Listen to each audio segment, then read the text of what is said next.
ሁላችሁንም ሰላም ብያችኋለሁ እንደምን ሰነበታችሁ የእግዚአብሔር አምላካችን ስም የተባረከ ይሁን እግዚአብሔር ስለነዳን ዛሬ ደግሞ እንግዲህ ቦፍ በረራ አለፍ ያየነውን ዮሐንስ ራእይን ጥናት ምን ጨርስበት ቀን ነው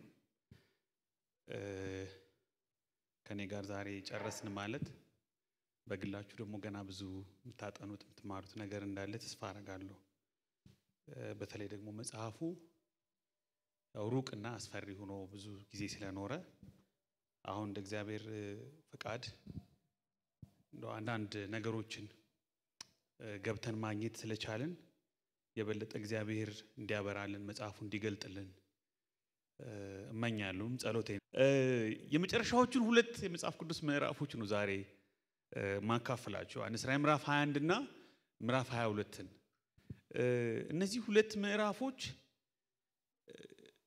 የዮሐንስ ራእይ መቋጫ ብቻ አይመስሉም በአጠቃላይ የመጽሐፍ ቅዱስ መዝጊያ ይመስላሉ እና ትክክለኛ መደምደሚያዎችም ናቸው የ66ቱ መጽሐፍ መቋጫ ወይም ደግሞ ያጠቃላይ የመጽሐፍ ቅዱሱ ሐሳብ መልእክት መቋጫ ይመስላሉ ስለዚህ አስደናቂ የሆነ መደምደሚያ እግዚአብሔር ይህንን የድነት ታሪክ ከሰው ልጆች ጋር ከፍጥረቱ ጋር ያለውን ጉዞ የሚደመድምበትን መልክ በሚገርም ሁኔታ የሚያሳዩ የሚያብራሩ ናቸው የእግዚአብሔር የድነት ፕሮግራም ከፍጥረቱ ጋር ያለው ግንኙነት እግዚአብሔር ከሱ ዓለም ወደ ሰዎች ታሪክ ውስጥ ገብቶ የሰራውን ሥራ በተለይ የጅማሬውን ሐሳብ በዘፍጥረት ምዕራፍ 1 ምዕራፍ 2 ላይ እናገኛለን ግን እንዴት ቋጨው ግን እንዴት ደመደመው እንዴት ነው የሚደመድመው እንዴት ነው የሚቋጨው እግዚአብሔር እንዴት ነው የሚዘጋው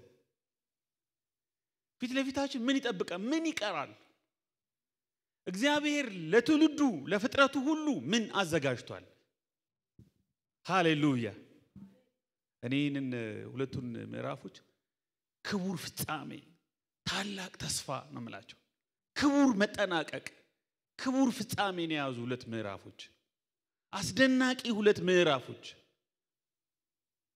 ወሳኝ ሁለት የመጽሐፍ ቅዱስ ምዕራፎች አንዳንድ ሰዎች ኃጢአት ምዕራፍ 3 ዘፍጥረት ምዕራፍ 3 ላይ ገባ ምዕራፍ 20 ላይ ተጠናቀቀ ተገላገለ ምዕራፍ 21 ከምዕራፍ 2 ጋር ሄዶ ይገጥምና የመጽሐፍ ቅዱስ ንጹህ አይዲያል የሆኑ ሁለት አራቱ ምዕራፎች ይሏቸዋል ምዕራፍ 1 ዘፍጥረት ምዕራፍ 1 ዘፍጥረት ምዕራፍ 2 ራእይ ምዕራፍ 21 ራእይ ምዕራፍ 22 በመሃል ውድቀት ኃጢአት ሰይጣን ሞት አመጽ እና እግዚአብሔር ደግሞ የፈጠረውን ሰው የፈጠረውን ዓለም ለማዳን የሄደበትን መንገድ ራሱን ያካተተበትን መንገድ ከሰው ልጆች ጋር ከፍጥረት ጋር አብሮ የሰራበትን መንገድ የሚያሳዩ የመሃሉ ታሪኮች እነዚህ ናቸው ይላሉ ዘፍጥረት ምዕራፍ 21 እና ምዕራፍ 22 የመጽሐፍ ቅዱስ ድንቅ መደምደሚያዎች ናቸው እንደምታስታውሱት ምዕራፍ 2 እና ምዕራፍ 3 ለሰባቱ አብያተ ክርስቲያናት የተገቡ ተስፋዎች ነበሩ ድል ለሚነሳው ግን ሰማያዊውን መና ሰጠዋለሁ ድል ለሚነሳው ግን በአባቴ ቤት አምድ አደርገዋለሁ ድል ለሚነሳው ግን የአዲስቱን ኢየሩሳሌምን ስም የአምላኬን ስም ግንባሩ ላይ እጽፋለሁ ድል ለሚነሳው ግን ከሕይወት ዛፍ ሰጠዋለሁ የሕይወትን ዛፍ ይበላል የተባሉት ተስፋዎች በሙሉ የድልነሾች ተስፋዎች በሙሉ ተጠራቃቅመው ምዕራፍ 1 እና ምዕራፍ 22 ላይ እናገኛቸዋለን መከራ የተቀበሉ ምዕራፍ 6 ጀምሮ ያየናቸው በዚህ ምድር ላይ የተለያዩ አይነት ግፎችን መከራዎችን የተቀበሉ ቅዱሳን በምዕራፍ 6 ላይ በምዕራፍ 8 ላይ የሚጸልዩ እስከመቼ ነው ማትፈርደው እስከመቼ ነው ማትበቀልልን ማትደርስልን ምንድነው ብለው ነፍሳቸውን ያስጨነቁ ለእግዚአብሔር በታማኝነት በእውነተኛ የደቀ መዝሙር ጉዞ እስከመጨረሻው የሄዱ ሰዎች ፍጹም የሚያገኙት ተስፋ ድንቅ ሕይወት ክቡር ፍጻሜ ተመዝግቦ የሚገኝበት ሁለት ምዕራፍ ራእይ ምዕራፍ 1 እና ምዕራፍ 22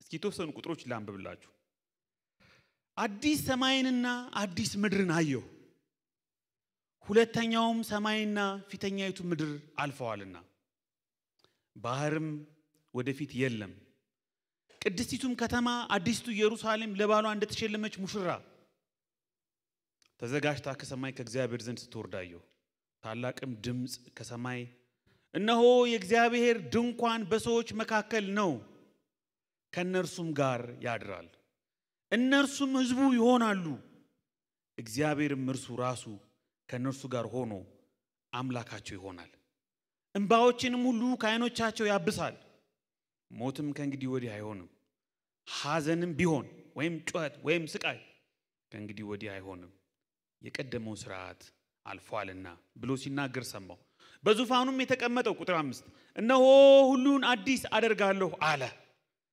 ለኔም እነዚህ ቃሎች የታመኑና እውነተኛዎች ናቸውና ጻፍ አለኝ ቁጥር 6 አለኝም ተፈጽሟል አልፋና ኦሜጋ መጀመሪያና መጨረሻው እኔ ነኝ ለተጠማ ከሕይወት ውሃ ምንጭ እንዲያው እኔ እሰጣለሁ ድል የሚነሳ ይህን ይወርሳል አምላክም እሆነዋለሁ እርሱም ልጅ ይሆነኛል ሃሌሉያ እነዚህ ጥቂት ቁጥሮች 8-7 ቁጥሮች ራዕይ ምዕራፍ 1 ላይ ያሉ ቁጥሮች ከዚህ በኋላ ከቁጥር 9 በኋላ ሄዳችሁ እስከ ምዕራፍ 22 መጨረሻ ድረስ የምታጠኗቸው ነገሮች አጠር አድርገው ያያዙ ይመስላል ከዚህ በኋላ ያሉትን ባነባቸው እነዚህ ናቸው የሚብራሩት እነዚህ ናቸው የሚተነተኑት የነዚህ የመጨረሻዎቹ ምዕራፎች ማጠቃለያ በመጀመሪያዎቹ 8 ቁጥሮች አጠር ተደርጎ ተቀምጧል ናው እነዚህን ሳብራራ ውስጥ ላይ ያሉ ነገሮችን ሁሉ አልፎ አልፎ ማሰብ እንችላለን መጀመሪያ የሚናገረው አዲስ ሰማይና አዲስ ምድርን አየሁ ይላል አዲስ ሰማይና አዲስ ምድርን አየሁ የእግዚአብሔር ዓለም ልክ በመጀመሪያ እግዚአብሔር ብሎ ዘፍጥረት ምዕራፍ 1 እንደሚጀምረው እግዚአብሔር ዓለሙን እንደገና ሲፈጥረው ዓለሙን እንደገና ሲያመጣው በቤዞቱ መሰረት በተሰጎ መሰረት ወደ ተካፈለው ዓለም ወደ አዳነው ዓለም መጥቶ አይዲያል የሆነውን በህይወቱና በሞቱ ያመጣውን ዓለመጥፋት መሰረት ያደረገ የእንደገና መፈጠር ጉዞ የእንደገና መምጣት ጉዞ ሃሌሉያ እግዚአብሔር እንደገና አዲስን ሰማይና አዲስን ምድር በተለይ አዲስ ሚለው ቃል ካይኖስ ሚል የግሪክ ቃል ነውና በዋናነት መታደስን መፈወስን መታከምን ኃጢያቱን ማውጣት መርዙን ማውጣት ሞትን ማውጣት ሰይጣንን ማውጣት ክፋትን ማውጣት የሚመለከት ነገር ነው ፍጹም ንጹህ የሆነ እንከን የሌለበት ያረፈ የማይበከል አዲስ ሰማይና አዲስ ምድር አዲስ ሥርዓት የቀደመው ሥርዓት አልፏል አዲስ ሰማይና አዲስ ምድር ብዙ ሰዎች ይህንን ሲያስቡ ወይም ወረድ ብለን ደግሞ ስለ አዲስቱ ኢየሩሳሌም ስናስብ በግሪኮ ሮማን ካልቸርም ይመጻፍ በተጻፈበት ሰሞንም የተለያዩ ከተሞች አገሮች ዲዛይኖች የሚያማምሩ ጎዳናዎች አውራ ጎዳናዎች ትልልቅ ሜን ሃይዌዎችን ያስባሉ የሚያማምሩ ህንጻዎችን ያስባሉ በመካከለኛው ዘመን ጎቲክ የሚባሉ የተለያዩ አርኪቴክቸሮች እነዚህ የኒው ጀሩሳሌምን የመጨረሻዎቹ ምዕራፎች አንብበው ዲዛይን ለመስራት ይሞክሩ ሰዎች አሉ አሁንም መጨረሻውን ስናስብኛ አዲስ ሰማይ አዲስ ምድር አዲስ ኢየሩሳሌም የሚለውን ስናስብ የሆነ ከተማ ትዝ ሊለን ይችላል ወይም የሆነ የሚያምር አንዳንድ ጊዜ ከኢትዮጵያ ወጣ ስንል እንገረማል አንዳንድ ሀገሮችን ስናይ እኔ ቻይና ለመጀመሪያ ጊዜ ሄድኩ ጊዜ ቺንዳኦ የምትባል ወደ ኢስት አካባቢ ያለች በጣም ታምር ከተማ ናት ወደ ሻንሃይም ስመለስ ናንጂንግ የሚባል ትልቅ ጎዳና አለ በጣም ነው የሚያምረው ጎዳናዎቹ መብራቶቹ ህንጻዎቹ ንጽህናው ሲፍልፈል የሚኖርበት የሚመስል ተቆፍሮ ተሰርቶ ማያልቀውን አዲስ አበባንና ያንን ሳወዳድረው አዲስቱ ኢየሩሳሌም ምን ልትመስል ትችል ይሆን ሌሎች ወደ አሜሪካ ስትሄዱ ዲሲ ምናምን ሺካጎ ሄጄ ደግሞ አዲስቱ ኢየሩሳሌም ማከዚያ ትበልጥ ቢች ዳር ያሉ ንጹህን አስፋልት ህንጻዎችን መንገዶችን የሚያማምሩ ቦታዎች ስናስብ መጪውን ዓለም መጪውን ህይወት አዲሱን ሰማይ አዲሱን ምድር አዲሱን ኢየሩሳሌም የሚያማምሩ ከተሞች ጋር ስትሄዱ በቃ የሆነ ከተማ የሆነ አገር የሆነ ስፍራ አይምሮአችን ላይ ይመጣል እና አዲሱን ኢየሩሳሌም መንግስተ ሰማያት የሚባለውን ልክ የሆነ ወደሚያምር ቦታ መሸጋገር አሁንም አዲስ አበባ ላይ ብዙ የኮሪደር ልማቶች ከጀመሩ በኋላ መንገዶችና ባለፈው ከመገናኛ ወደ ቦሌ ሲሄድ ምሽት አካባቢ ማመን የተሳነኝ በጣም ነው የሚገርም ከማዘጋጃ ወደ ለጋር ሲሄዱ ማታ ላይ ስታዩት ወክዌው ምናምን እና ነገን ስናስብ መንግስተ ሰማያትን ስናስብ አዲሱ ኢየሩሳሌም ስናስብ የሆኑ ከተሞች ይመጣሉ ጽዱ ከተሞች ጽዱ አስፋልቶች ህንጻዎች ውብ የሆኑ ስካይ ስክራፐር ህንጻዎችን እናስባለን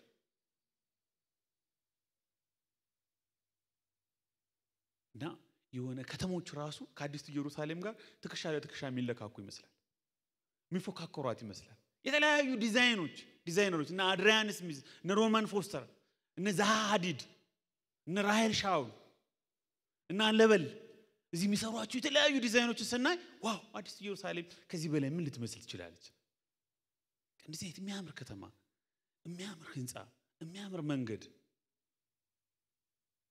እና ወደ አሜሪካ ብንሄድ አዲሱን ኢየሩሳሌም ምን ድረሳት ይመስላል ወደ አውሮፓ ብንሄድ ከዚህ በላይ ምንድነው የምንጠብቀው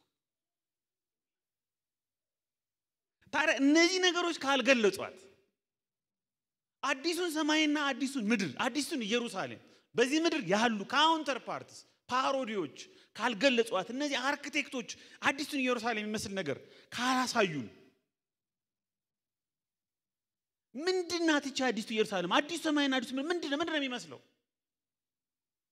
አንድ ቁልፍ ነገር እዚህ መጽሐፍ ላይ አለ እናንብብላችሁ የእግዚአብሔር ድንኳን በሰዎች መካከል የእግዚአብሔር ህልውና የእግዚአብሔር መገኘት የእግዚአብሔር ድንኳን በሰዎች መካከል ከእግዚአብሔር ጋር መሆን በህልውና ውስጥ መሆን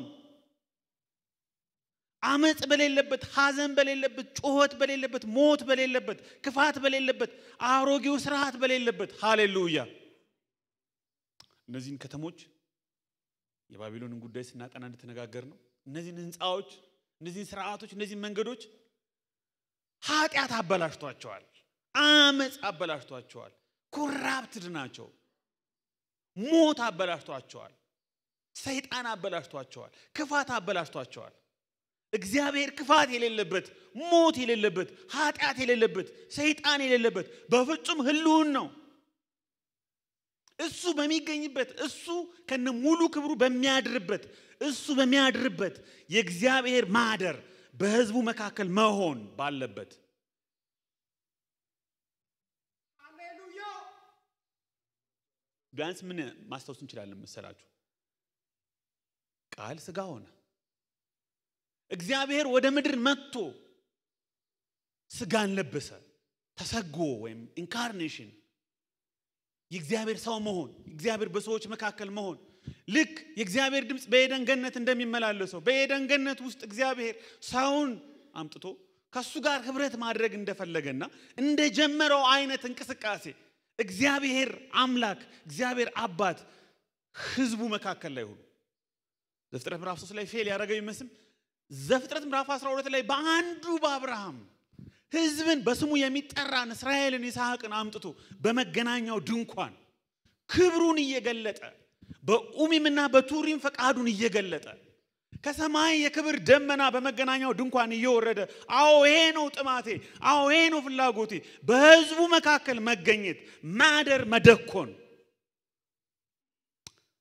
ያቺ ሸራ ያቺ ድንኳን በሰለሞን ቤተ መቅደስ ከዓለም ሰባቱ ድንቆች አንዱ በሆነው the most beautiful architecture of the world በሚባለው እግዚአብሔር በሁለተኛ ዜና ምዕራፍ 4 ላይ የክብር ደመና የሰለሞንን ቤተ መቅደስ ሞላው ካህናቱ እርስ በርስ መታየት እስከማይችሉ ድረስ አሁን በመካከል ማደር ፈልጋለሁ በህዝቡ መካከል መሆን ፈልጋለሁ አምላካቸው አባታቸው መሆን ፈልጋለሁ እነሱ ህዝቤ ይሆናሉ የስሜ መጠሪያ ይሆናሉ አሕዛብ ሁሉ የምድር ወገኖች ሁሉ በስሜ በሚጠሩት በእስራኤል በኩል እስራኤል እንደ ሚሽነሪ የእግዚአብሔርን ፈቃድ የምትገልጥ የእግዚአብሔርን ድምጽ የምትናገር የእግዚአብሔርን ኪዳን የእግዚአብሔርን የማዳን የተስፋ ቃል ለዓለም ሁሉ የምታዳርስ ወኪል እንድትሆን አጭቻታለሁ መርጫታለሁ አዎ እስራኤል ብቻ ሳትሆን ኢየሩሳሌም ራሱ ቴምፕሉ ብቻ ሳይሆን ኢየሩሳሌም ራሱ የተቀደሰ ስፍራ ነው ከዚህ ተነሳ የእግዚአብሔር ፍላጎት መምጣት ሃሌሉያ ወደ ህዝቡ መምጣት በህዝቡ መካከል መሆን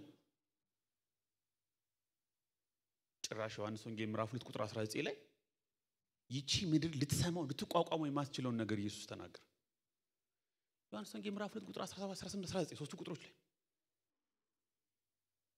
አይሁድ ሁሉ ሄሮድስ ለ40 ምናምን ዓመት ያደሰውን ቤተ መቅደስ ሄሮድስ ደግሞ እነሱን ለመግዛት እንዲመች ያስተካከለውን ቤተ መቅደስ አይናይኑን ያዩ በሰላም ይወጡ እየገቡ ያለ አንድ አይሁዳዊ ጎልማሳ ድንገት ከመካከላቸው ይህንን ቤተ መቅደስ አፍርሱት በሶስተኛው ቀን አስነሱ ምን ሆነሃል አንተ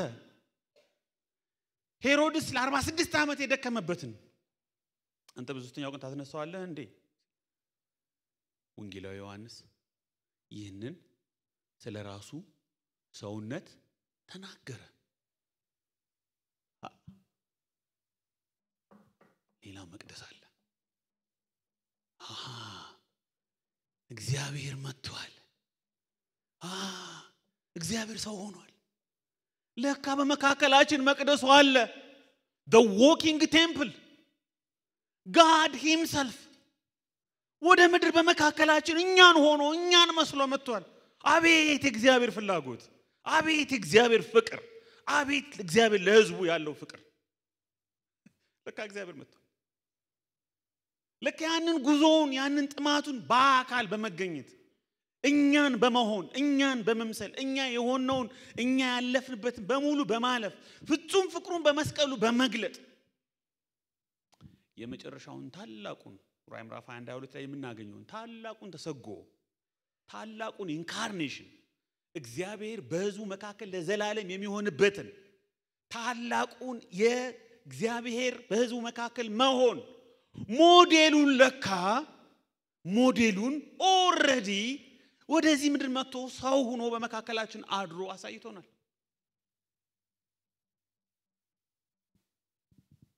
ለካ ተሰጎ ለካ ኢንካርኔሽን ለካ እግዚአብሔር ቃል ስጋ መሆን ለካ ቃል ስጋ መሆን የታድሶ ፎርሙላ ነው የመጨረሻው ፍጻሜ የአዲሲቱ ኢየሩሳሌም የአዲስ ሰማይና ምድር ዘር ነው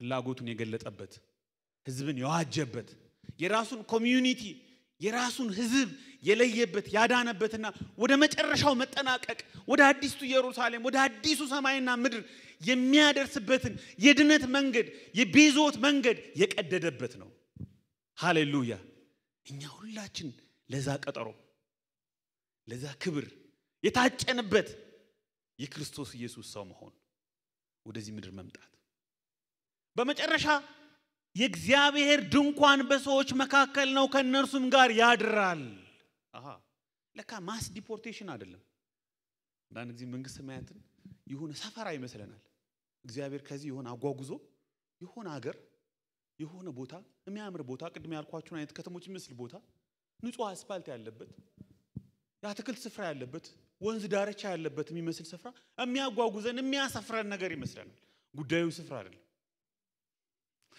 ጉዳዩ ስፍራ አይደለም እሱ ባለበት መሆን ነው አሁን የምንቀምሰው እንደ ቀብድ የመንፈሱን ማያዣ የሰጠን ጌታ በመጨረሻ እሱ በፍጹምነቱ ባለበት መካከለኛ ሳያስፈልገው አማላጅ ሳያስፈልገው መቅደስ እንኳን ሳያስፈልገው ራዕይ ምዕራፍ 21 ቁጥር 22 ሁሉንም የሚገዛ ጌታ አምላክና በጉ መቅደሷ ናቸውና መቅደስ በርሷ ዘንድ አላየው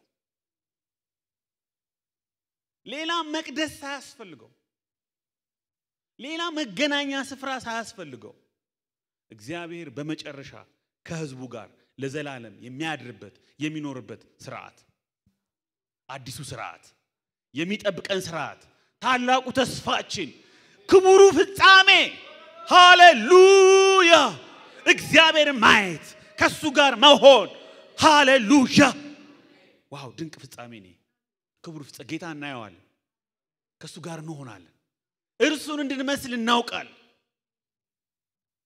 እሱ መርቆ በከፈተው መንገድ አሁን የምንጓዘው በብዙ ፈተናዎች ቢሆን ለጥቂት ጊዜ ቢያስፈልግ በልዩ ልዩ መከራዎች በልዩ ልዩ ፈተናዎች ብናዝንም በእንፈተንም ለክብር ስለታጨን ለታላቅ ፍጻሜ ስለታጨን የሚጠብቀን ክቡር ፍጻሜ አሁን በደጅ ስለሆነ መጋረጃው ሊከፈት ጥቂት ስለቀረ ወይኛ እንሄዳለን ወይሱ ይመጣል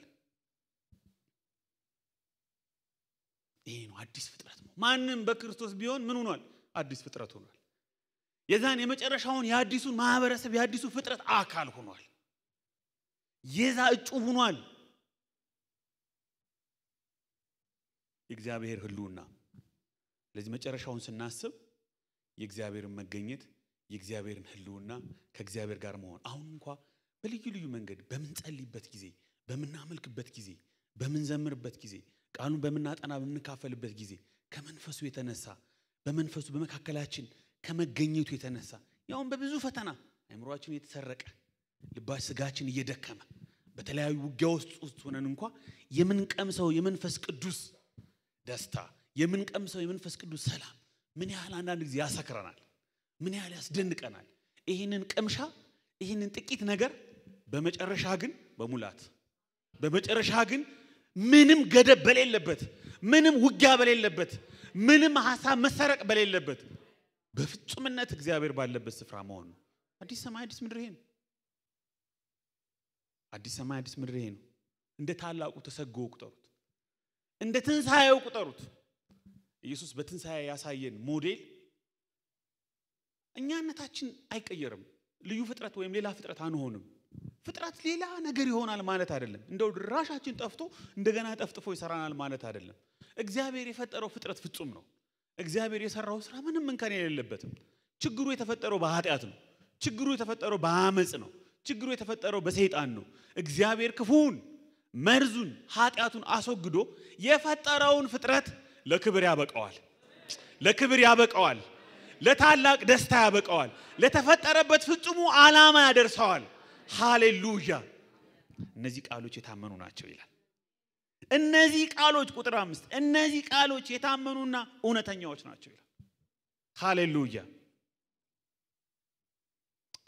ይሄን ስለዚህ መጨረሻውን ስናስብ ነገን ስናስብ ከእግዚአብሔር ጋር መሆንን በህልውና ውስጥ መሆንን ወገኖቼ እዚህ ጋር ብዙ 7 የለም የሚሉ ቃላት አሉ የለም የለም የለም የለም የለም ይሏቸው ሐዘን የለም እንባ የለም ሞት የለም ጩኸት የለም ስቃይ የለም መቅደስ የለም ክፉ የለም ኃጢአት የለም አስባችኋቸዋል እነዚህ ነገሮች ህይወታችንን እኮ መራራ ያረጉ ነገሮች ናቸው ስለ ሐዘን አስባችሁ ታውቃላችሁ ሐዘን ገጥሟችሁ ያውቃል ሐዘን ምን ያህል ጥልቅ ልብን የሚሰብር ነገር እንደሆነ አስባችሁ ታውቃላችሁ የምትወዱት የምታጡበት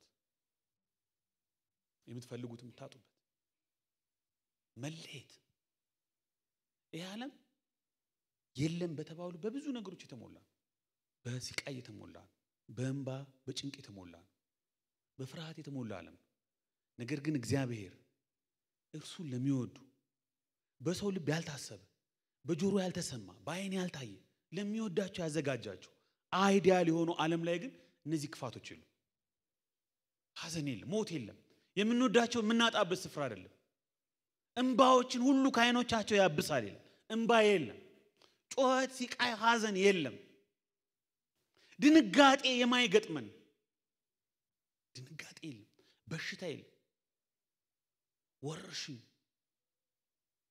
ምዕራፍ 6 ላይ እንዳነበብነው ከ17 እስከ 19 ስትገቡ ታነቧቸው አመጽ ኃይለኞች ቀጥሎሚያ ባህር የለም ይላል ራዕይ ምዕራፍ 21 ቁጥር 2 ባህር ወደፊት የለም ይላል ስለ ባህር ሲያወራ ባህር የምን ምሳሌ መሰላችሁ የክፉ ምንጭ ምሳሌ ነው ራዕይ ምዕራፍ 13 ቁጥር 1 አውሬው ከባህር ሲወጣ አየሁ ይላል ባህር በአይሁድ የሥነ ጽሑፍ አገላለጽ የክፉ ነገር ምንጭ ነው ያውሬው ምንጭ ነው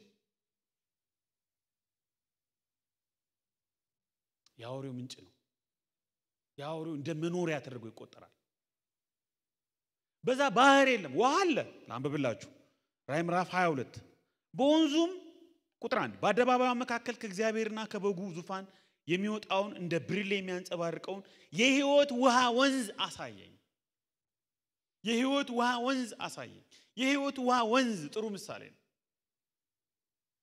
ማንንም የተጠማ ቢኖር ይምጣና ይጠጣ መጽሐፍ እንደሚል ከሆዱ የሕይወት ውሃ ወንዝ ይፈልቃል ይህን ስለመንፈስ ተናገረ ኢየሱስ ገና አልከበረምና የመንፈስ ቅዱስ ምሳሌ የእግዚአብሔር ህልውና የሚያረካው የሚያጠጣው የሚያረሰርሰው የመንፈስ ቅዱስን ህልውና አባንዳንስ የሚያሳይ ቋንቋ ነው ወንዝ ሕይወት ውሃ ባህር ሲባል ግን ባይሁድ ቋንቋ ይሁን በክርስቲያን ቋንቋ ብዙ ጊዜ ከክፉ ምንጭ ጋር አውሬ የወጣ ከባህር ነው ባህር የለም ሲል ከዚህ በኋላ አውሬ የለም ማለት ነው ከዚህ በኋላ አመፀኛ የለም አመፀኛ መንግስታት የሉም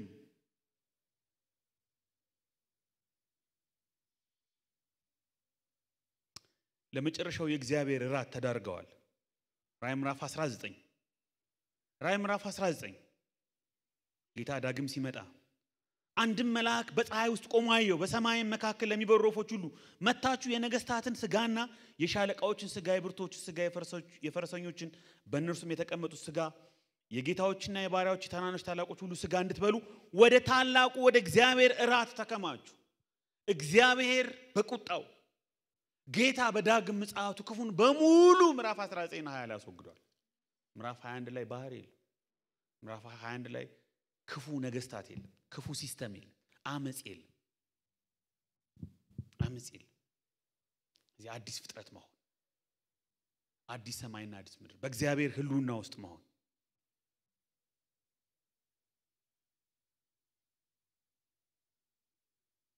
ኮንሱሜሽኑ ይሄ ነው መጨረሻው ይሄ ነው የእግዚአብሔር አሰራር ይሄ ነው የሚጠብቀን ተስፋ ይሄ ነው ክቡሩ ተስፋ ይሄ ነው እግዚአብሔርን ፊት ለፊት የምናይበት በሱ ሁሉና የምንገኝበት የሚያስጨንቁን ነገሮች ሁሉ የሚወገዱበት ትንሳኤያችንን የምናገኝበት የክቡር አካል የምንለብስበት የከበረ ሰውነታችን የከበረው ተስፋችን የምንቀበልበት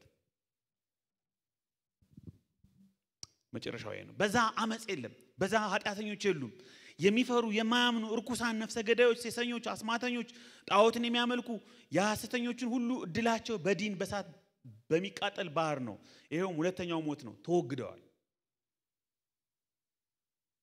በመጨረሻ እግዚአብሔር ከህዝቡ ጋር አብሮ የሚኖርበት ታላቅ ሲስተም ታላቅ ስርዓት ይዘረጋል እዚህ ጋር እንዲህ ይላል ቁጥር 6 ላይ አለኝም ተፈጽሟል ይላል ሌላ ተፈጸመ ማለት ወንጌላት ላይ ኢየሱስ መስቀል ተፈጸመ አላል እንደገና ደግሞ ተፈጽሟል አለ እዚህ ጋር ኢየሱስ በሞቱ በትንሳኤው በህይወቱ የፈጸመው ስራ እውን ሆነ ጨረሰ ኢየሱስ ተፈጽሟል ይላል በቃ ይሄው ተፈጽሟል የክርስቶስ የቤዛዎት ስራ ደሙን ማፍሰሱ ሞቱ ትንሳኤው በመጨረሻ ታላቁን ተሐድሶ ታላቁን ትራንስፎርሜሽን ወይም ኮንሱሜሽን እውን በማድረግ ተፈጸመ ሌላ ተፈጸመ ይጠብቀናል ገና ነው አሁን ገና ነው ብለናል አሁን ሰስፔንድ ሆኗል ወይም የሆነ በቴንሽን ውስጥ ነው ያለው የምትመጣውን መንግስት እንጠብቃለን ግን ተመርቆ ተጀምሯል መንገዱን ጀምረናል ግን በቅርቡ ይጠናቀቃል ይሄ መንገድ ታፍ ነው እንደመናኙ ጉዞ ብዙ ፈተና ያለበት ነው ነገር ግን ጌታ በቅርቡ ይዘጋዋል አዲሱ ምዕራፍ ይጀምራል የቀደመው ስርዓት አልፏል ይላል መልአኩ ሃሌሉያ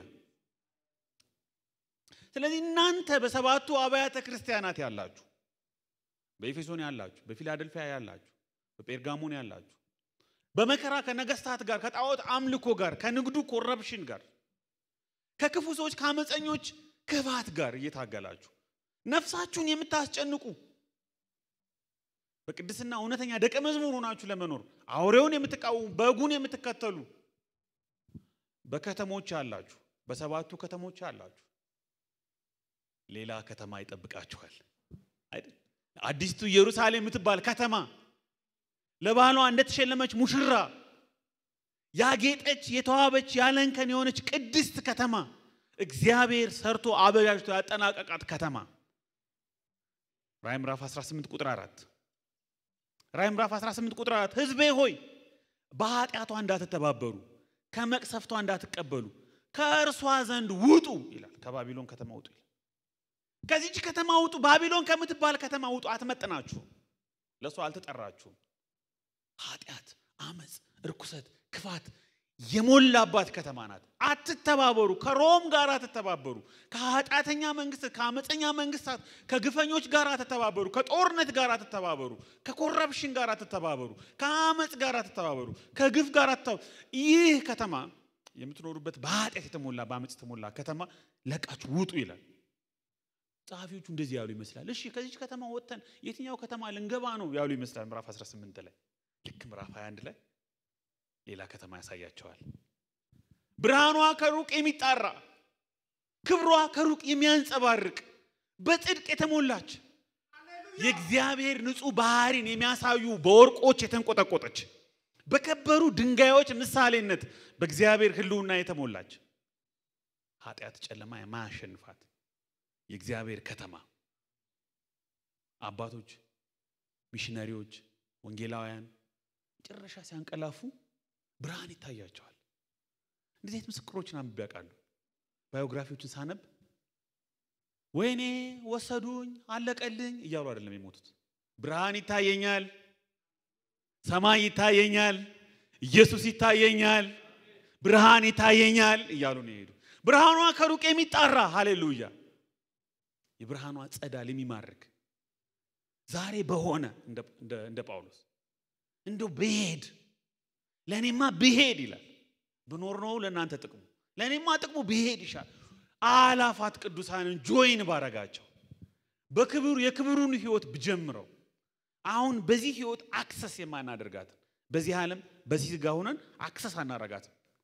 ነገር ግን ከዚህ ስጋ ስንወጣ ከዚህ ዓለም ስንወጣ አክሰስ የምናረጋት አዲስቱ ኢየሩሳሌም እንቆች አሉ እዚህ ጋር በጣም የሚገርሙ እና ደግሞ በደጆቹም 12 መላእክት ቆሙ። የ12ቱም እስራኤል ልጆች ነገዶች ስሞች ተጽፈውባታል። በምስራቅ 3 ደጆች፣ በሰሜን 3፣ በደቡብ 3፣ በምዕራብ 3 ለከተማይቱ ቁጥር 12 መሰረቶች ነበሯት። በእነርሱም ውስጥ 12ቱ የበጉ ሐዋርያት ስሞች ተጽፈው ነበር። አያችሁ 12ቱ የእስራኤል ነገዶች 12ቱ የበጉ ሐዋርያት የእግዚአብሔር ሕዝብ ያልኳችሁ ማለት ነው። 12 ብዙ ጊዜ የእግዚአብሔር ሕዝብ መገለጫ ቁጥር ነው። በብሉይም ሆነ በሐዲስ ያሉ የእግዚአብሔር ሕዝቦች ሁሉ የሚገኙባት የእግዚአብሔር የህልውናው መናገሻ የእግዚአብሔር የመገኘቱ ስፍራ የእግዚአብሔር ሕዝብ መሰባሰቢያ የመጨረሻ ጣፈንታ ማለት ነው።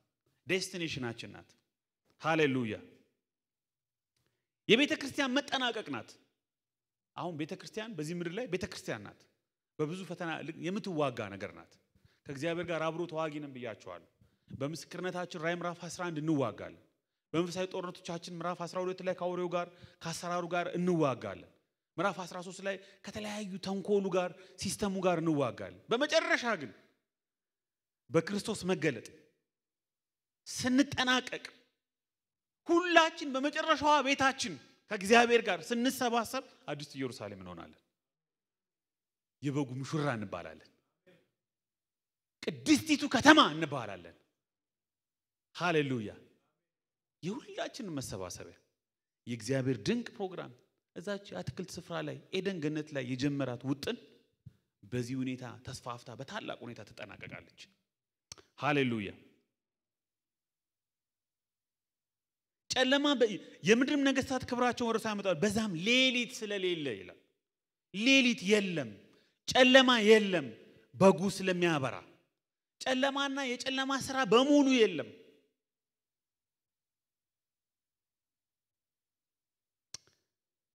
ግርማ የአሕዛብ ግርማና ክብር ወደ እርሱ ያመጣሉ። ለበጉም በሆነው በሕይወት መጽሐፍ ከተጻፉት በቀር ጸያፍ ነገር ሁሉ እርኩሰትና ውሸትም የሚያደርግ ወደ እርሷ ከቶ አይገቡም ይላል።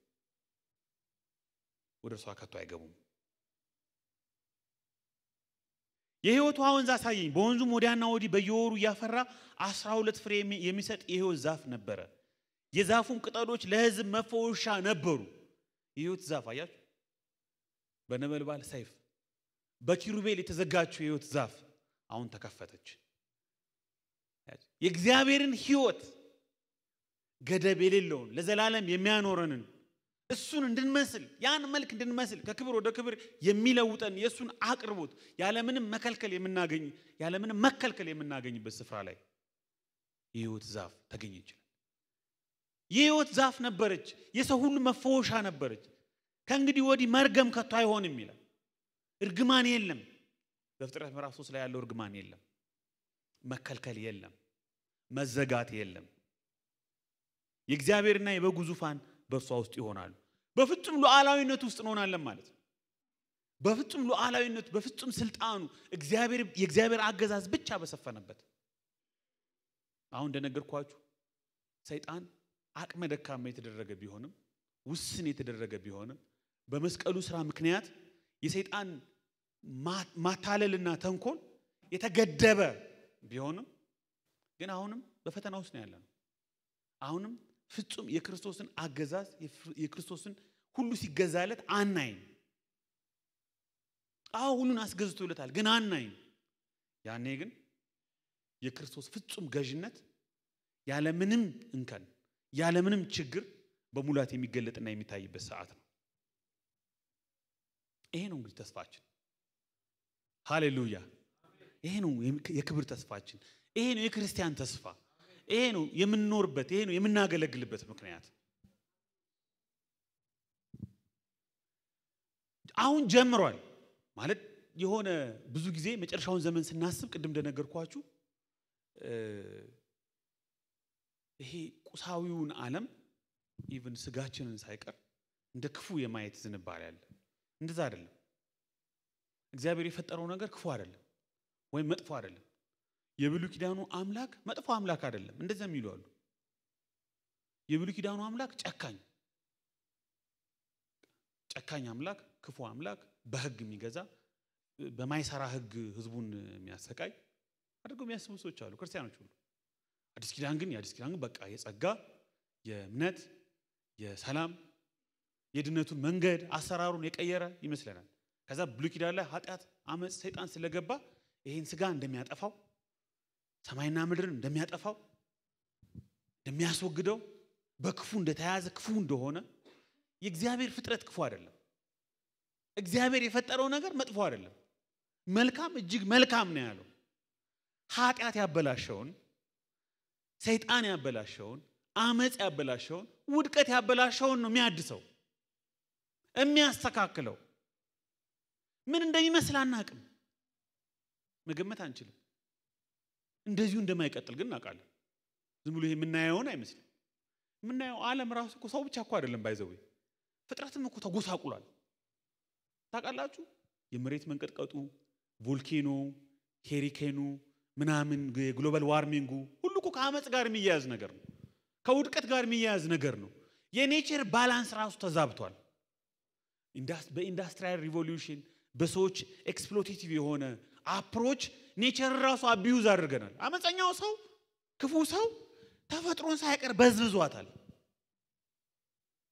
ልክ በቃ እንደ ለእግዚአብሔር ለክብሩ መዝሙር 19 እንደሚናገረው ለክብሩ እንደፈጠረው ሳይሆን እኛ እንድንበዘብዛቸው የተፈጠሩ አስመስለናቸው።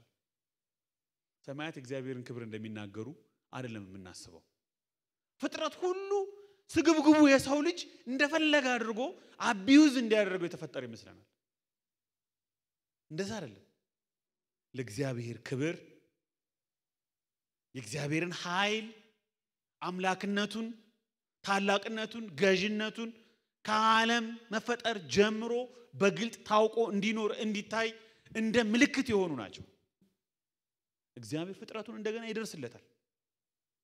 አዲስ ሰማይና አዲስ ምድርን ይፈጥራል። እንደገና ያድሰዋል፣ እንደገና ያመጣዋል። ምን እንደሚያደርግ አናውቅም። በእርግጠኝነት የምንናገረው እንዲሁ አንቀጥልም።